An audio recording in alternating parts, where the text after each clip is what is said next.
Hi guys and welcome sa aking lifestyle vlog. So ngayon ngang araw na ito ay nagkaroon ng maliit na ceremony sa school ng aking anak na bunso. Isang maliit na graduation ceremony dahil ang aking anak na bunsong si Saijan, yan, ay tapos na ng elementary at next September ay mag-high school na. So yung akin naman panganay next week ay tapos na rin ng high school at magsusuperior na or magka-college. Sa bidyong ito, ang nais kong pag-usapan natin ay ang pagkakaiba ng pagtatapos ng pag-aaral dito sa Italia at sa Pilipinas. So guys, alam nyo ba na dito sa Italy ay hindi nagkakaroon ng graduation ceremony ang mga schools? Hindi katulad sa Pilipinas na talagang mararanasan mo yung sarap ng pagtatapos mo ng pag-aaral. Ako nakaranas niyan 3 beses simula ng elementary, high school at college na talagang habang nagma-march ka, napipil mo yung graduation mo dahil na rin doon sa background music ng graduation. Isa yon sa masarap pakinggan pagka yung gagraduate ka na.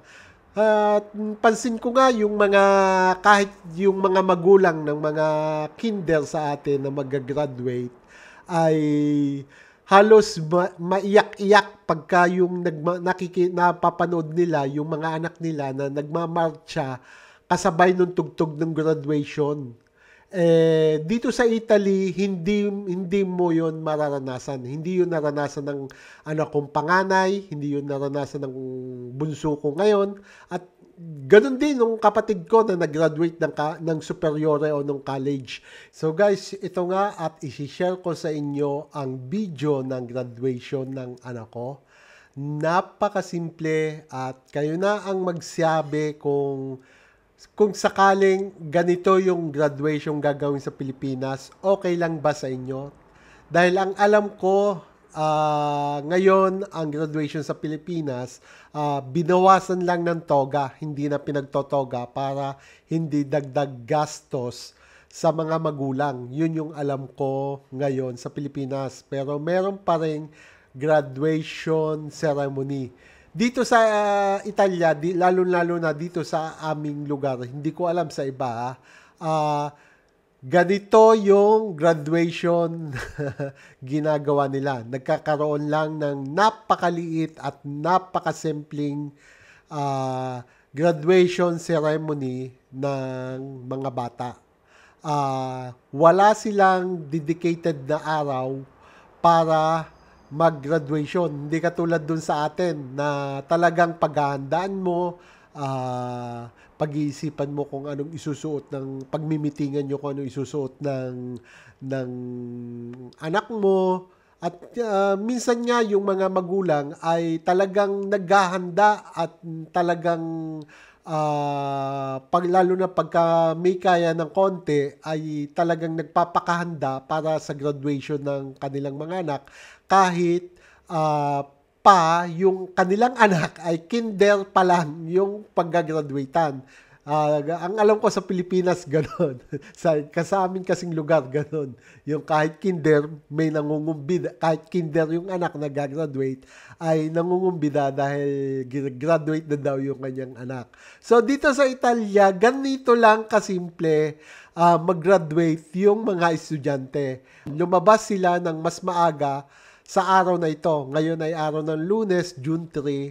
So, hanggang Miyerkules pa yung pasok nila, pero ngayon na isinagawa yung graduation yung maliit at napakasimpleng graduation ceremony nila.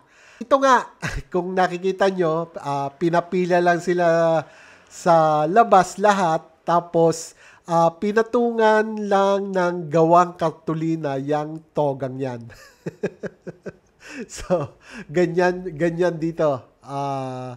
At tapos, kami namang mga magulang ay nag-uunahan sa pwesto sa labas ng bakod ng school. Nagsisiksikan kami doon na makapwesto para makapag-picture sa aming mga anak-anak. So guys, panoorin nyo yung graduation ng aking anak. Sandali lang. Yan. So, bali yan. So, ganyan lang. So, bali yan. O, tingnan nyo. Yan yung anak ko. O, patakbo-takbo pa. O, di ba? Tapos, balik na. Tapos, yun. Yan. Ganyan, guys, yung graduation dito. So, yung tapos, yan. May kaunti naman din ganyan. Yan. Pagtatapon ng sombrero. Yan. And then, tapos na. Yun. Tapos na yung programa. So yun guys, ganon mag-celebrate ng graduation ceremony sa elementarya dito sa Italia. Kumbaga nga guys, isa sa gusto ko sanang maranasan ng mga anak ko, yung naranasan ko, kaya lang talagang dito kami naninirahan, dito yung trabaho namin. Mas masarap magtapos ng pag-aaral sa Pilipinas dahil siguro pati yung mga magulang ramdam na ramdam yung pagtatapos ng kanilang mga anak.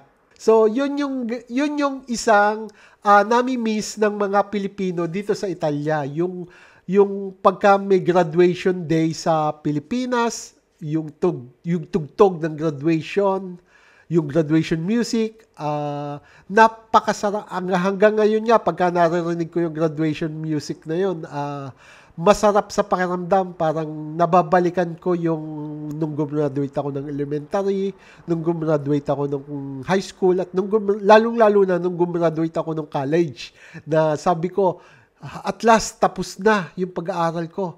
At excited akong magkatrabaho. Tapos nung maghanap ako ng trabaho, hirap na maghanap ng trabaho sa Pilipinas.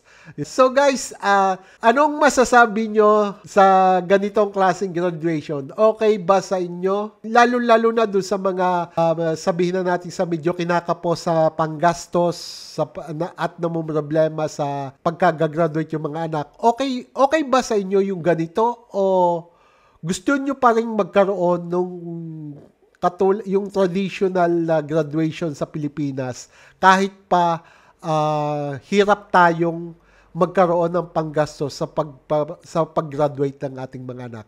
Dahil kami dito sa Italia, sinasabi namin sa talagang namimiss namin yung ganong klaseng graduation na talagang ako nga nung nag-graduate ako, pinaghanda talaga ako ng aking mga magulang.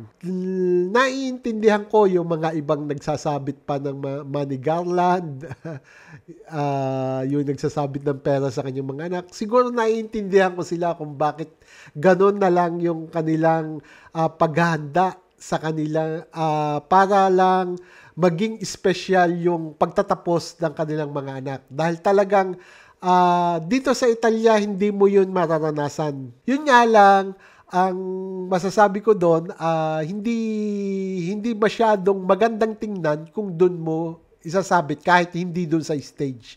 Pero kung doon naman sa reception nyo gagawin yun, okay yun. Dahil, kumbaga, pagka nasa reception na kayo, nasa party na ninyo kayo, kahit pa i-post nyo yun sa social media, private party nyo pa rin yun. Kaya, yun lang yung masasabi ko sa trending na money garland sa graduation na related dito sa topic ko ngayon. Okay. So, yun lang guys. Hanggang sa muli. Thank you sa inyong time sa panunood.